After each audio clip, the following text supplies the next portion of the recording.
नमस्कार, मी संदीप बेसरकर, वनी न्यूज 24 या मराठी न्यूज चॅनलमध्ये सर्व प्रेक्षकांचे स्वागत करतो।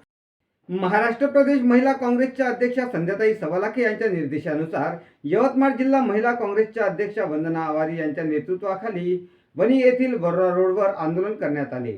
या आंदोलनात केंद्रीय मंत्री हरदीप पुरी यांनी तात्काळ राजीनामा द्यावा अशी मागणी करण्यात आली।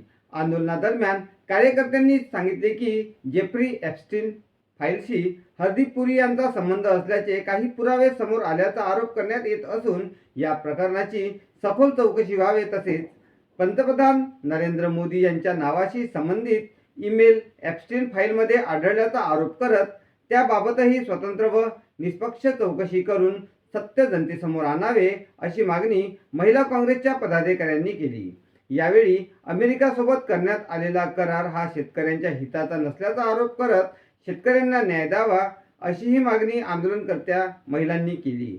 हरदीप पुरी यांच्या राजीनाम्याच्या मागणीसाठी साक्षरी मोहीमही राबवण्यात आली।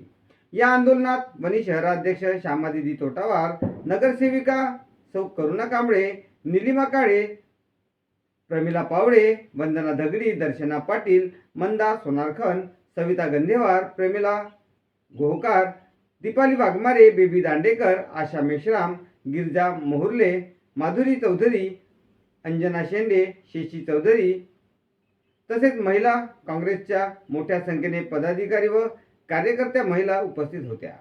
यावेळी महिला काँग्रेसच्या महिला पदाधिकाऱ्यांनी व कार्यकर्त्यांनी मोदी सरकार विरोधात घोषणाबाजी करत आपला रोष व्यक्त केला।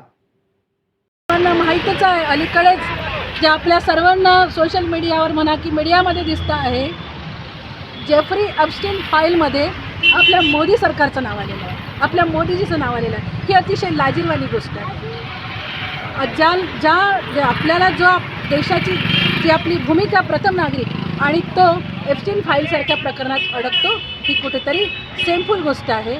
तर आम्हाला न्याय पाहिजे आहे, याच्यावर चौकशी व्हायला पाहिजे। खरोखर गुन्हेगार असेल तर त्यांनी चौकशी लावावी आणि ते सिद्ध करून दाखवावं की मी गुन्हेगार नाही।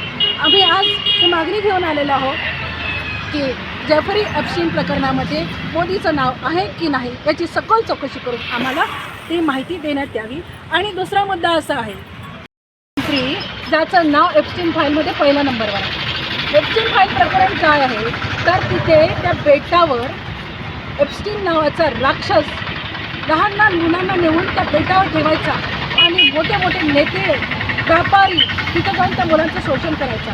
अरे एक तर न्यूजने अशी बघितली की या मुलांना घाबरवतात आणि त्या मुलांच्या डोक्यात केमिकल तयार होते आणि ह्या केमिकल तयार झाल्यानंतर त्यांची टाळं फोडून त्याच्यातलं रक्त हे पितात। कशासाठी की घाबरलेल्या मुलाच्या डोक्यातलं जर रक्त पिलं तर हे लोक जवान राहतात। म्हणजे यांना देशाची काही देणं घेणं नाही, फक्त स्वतःची जवान टिकवायची त्यांना। आणि घाणेरडे कृत्य करणाऱ्या अशा मोदी सरकारचा आणि हरदीप पुरी ज्यांनी तो जेफ्री एप्स्टीनचा जो मित्र आहे त्याला सुद्धा पाय उतार व्हावं लागेल आणि आम्हाला न्याय द्यावा लागेल।